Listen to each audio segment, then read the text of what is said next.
This is a V-handle or V-bar pull down. It's made to hit, I like to use it to hit the lower lats. One thing you'll see is I don't pull towards the upper chest. Like I said, lower lat, pull down, I feel it really well there, and I'll show you how I do that. One thing you don't see much now, well, I don't see much now, is when you do this, like I said, people want to pull up here, but if you keep your elbows tight and pull out and down here, you're going to feel it in this lower lat part. You may have to lean back a little bit before you feel it in the lower lats. It's fine, just mess with it a little bit.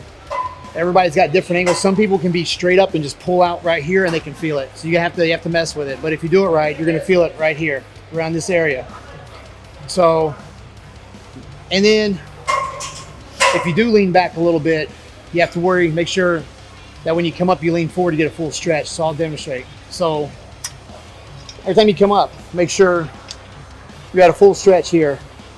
Like if you're one of those that have to lean back, don't just stop right here. Like come forward and bring your shoulders up and stretch. All right, and then when you start the movement, drop the shoulders. You see how my elbows are in. I actually twist my elbows in when I drop my shoulders. I'll do that, and then I'll come down and pull just like that.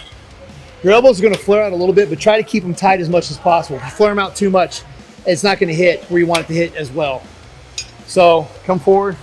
Drop the elbows. Elbows are down. I'm trying to imagine pulling my elbows straight down to the ground. So drop the shoulders, elbows down, just like that. I stop right here because it's contracted here.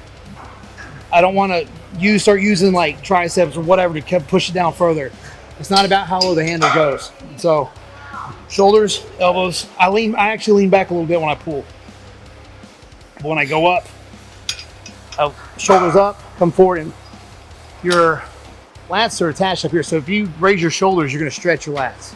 So if you want to get a full stretch, raise them. But then the very first thing you do when you come down is to drop them. Don't pull down and then drop. The dropping the shoulders should be the very first part of this movement. So come up, just like that. Up, shoulders are up, arms are above my head. Drop the shoulders. If I do it in 2 steps, so you can tell what I'm talking about. Drop the shoulders, elbows in, pull down, and keep the shoulders down. Just like that. Put them in front. Like I said, I lean back just a little because I can feel it better that way. Here's what you should not do, is turn this into an abdominal exercise, which a lot of people do with any pull down when it gets too heavy. Let me demonstrate. They'll get here and they can't pull it down or it's too heavy, and then they do this. You just create a new ab exercise that you do not need. So do not do that. If you get stuck here, keep pulling at that point and keep tearing that muscle down until you can't, and then let go. Or don't drop it, but set it up. If you have a spotter, at that point when you get stuck, have them barely help you down. Something like that. Don't ever break the form and shift the muscles it works in order to keep pulling the weight down, because then you're defeating the whole purpose of the exercise. If I start using my abs and hunching over to pull the weight down, it's no longer a back exercise, and now there's no reason for me to do it because I'm training back today.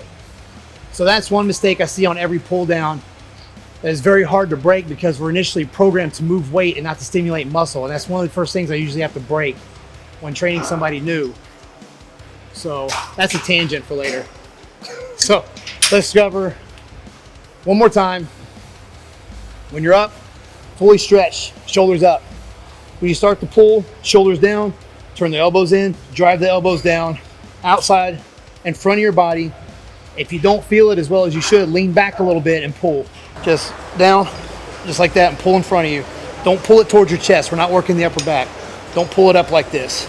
Keep your elbows in, drop shoulders, elbows down, right there. Up, shoulders down, elbows in, pull down right there. And just imagine you're driving your elbows through those lower lats. And when you're in this part, see how the cable's straight? You want to position yourself to where you're pretty much lined up with the cable in this position, and the cable is going straight down in this position. You don't want to be lined up to where it's way back here, or you're pulling out in front and you're pulling the cable out in front like that. You want it to come straight down. So move your body around to where you get that constant resistance because the cable's lined up properly. One more time. Shoulders down, elbows in, pull in front of your body like that. Right there is where I'm fully contracted. At that point, I stop. If you can't do it like this with the weight you have, lighten the weight. It's too much.